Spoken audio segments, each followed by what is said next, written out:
இந்தியாவினுடைய 90% பட்டாசு தேவையை பூர்த்தி செய்யக்கூடிய ஒரு பகுதி சிவகாசி பகுதி.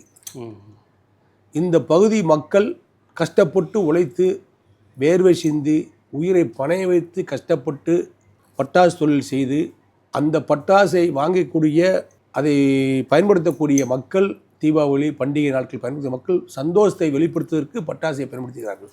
ஆகவே இது ஒரு சந்தோஷத்தினுடைய வெளிப்பாடை உருவாக்கக்கூடிய தொழிலை செய்கின்ற பகுதி சிவகாசி தொகுதி. இங்கே ஏற்படக்கூடிய விபத்துக்களை தடுப்பத வேண்டும் என்பதற்காக புரட்சித்திலே அம்மாவிடத்திலே சொல்லி அம்மா அவர்கள் எல்லா பட்டாசு ஆலைகளுக்கும் அற்புதமான தார்ச்சாலைகளை போட்டு கொடுத்தார். ஒரு பட்டாசு ஆலை இருந்தாலும் சரி, அது 10 கிலோமீட்டர் இருந்தாலும் சரி, அதற்காக பாலம் வேண்டும் என்று சொன்னாலும் சரி, பாலம் அமைத்து தடுப்பு சுவர் கட்டி அந்த தார்ச்சாலை அமைத்து கொடுத்தவர் புரட்சித்திலே அம்மா அவர்கள். சிவகாசி பகுதி, சிவகாசி வெம்பக்கோட்டை இந்த ஏரியாக்கள் இருக்கக்கூடிய அத்தனை பகுதிகளிலும் பட்டாசு ஆலைகள் எங்கெல்லாம் இருக்கிறதோ அங்கெல்லாம் தார்ச்சாலைகள் அமைத்து கொடுத்தவர், பாலம் அமைத்து கொடுத்தவர் என்ற பெருமையை பெற்றவர் மறைந்த முதலமைச்சர் எங்களுடைய தலைவி புரட்சித் தலைவி அம்மா அவர்கள்.